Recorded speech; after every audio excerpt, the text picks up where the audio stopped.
আমার জীবনে কোনটুকু আছে সেইটুকু নিয়ে ভালো থাকার কথাই হচ্ছে ভালো জীবন, ভালো সময়, ভালো সব কিছু। কিছু কিছু মানুষ আছে আমার জীবনে এটা নেই, ওটা নেই, সেটা নেই, আমার জীবনে এটা কেন হলো না, এটা ভাবতে ভাবতে যাদের জীবনটা কেটে যায়। কিন্তু এই ভাবনার মধ্যে দিয়ে তারা ভুলে যায় যে আমাদের জীবনের যেটুকু আছে সেইটুকু প্রয়োজনীয় মূল্যবান জিনিসগুলো আস্তে আস্তে কোথায় হারিয়ে যাচ্ছে এবং মূল্যবান সময়টুকু কোথায় হারিয়ে যাচ্ছে। ওই জন্যই বলি সব কিছু সবার জীবনে হয় না, কারণ সব কিছু যদি পারফেক্ট হতো তাহলে পৃথিবীতে সব কিছু সমতা বজায় থাকতো। সৃষ্টিকর্তা বা বিধাতা এভাবেই মানুষের জীবনকে লিখে পাঠিয়েছে, সবার জীবনেই উত্থান পাথান থাকবেই, আজ ভালো তো কাল খারাপ, এটা হবেই। সবার জীবনে সব কিছু একদম ঠিকঠাক হয় না।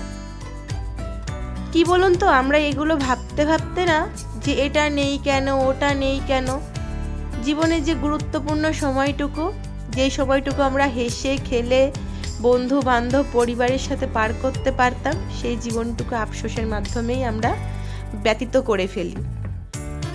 আপনি সব কিছুকে থামিয়ে রাখতে পারবেন। আপনি কোথাও যাচ্ছেন, বাড়ির সামনে বাস বা অটো এলো কি ট্যাক্সি এলো, আপনি বলবেন দাদা আমার জন্য একটু 5টা মিনিট দাঁড়ান, আমি আসছি, সেটাও দেখবেন দাঁড়িয়ে যাবে। কিন্তু বিশ্বাস করুন, দেখেছেন তো, ওই সকাল হয়, সকালের আগে ভোর হয়, তারপর আবার দুপুর হয়, সন্ধে হয়, রাত হয়।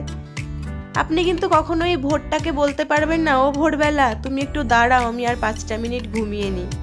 ভোর কিন্তু দাঁড়াবে না। বা দুপুরবেলা কিন্তু আপনার জন্য বসে থাকবে না যে আমার রান্না করতে দেরি হচ্ছে, তুমি একটু 10 মিনিট পরে যাও, দুপুর বিকেল একটু পরে হও।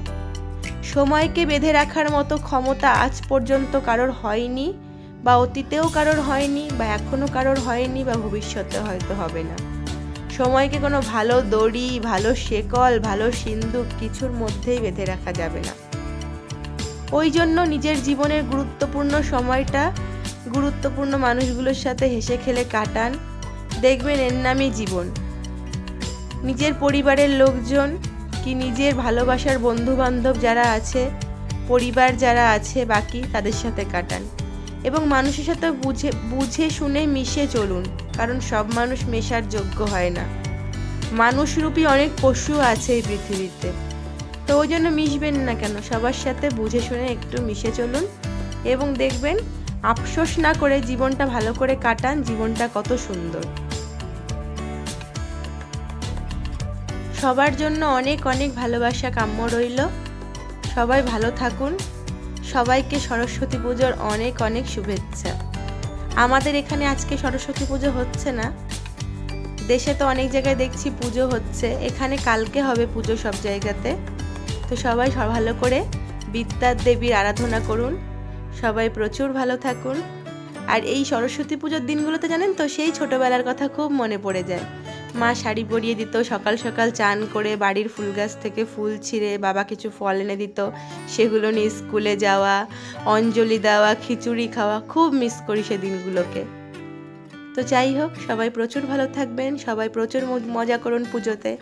আমাদের বিদেশে পুজো পার্বণ বলতে এই নিজের ঘর দুয়ার বাচ্চা কাচ্চা এই নিয়েই জীবনটা কেটে চলেছে। সবাই ভালো থাকবেন।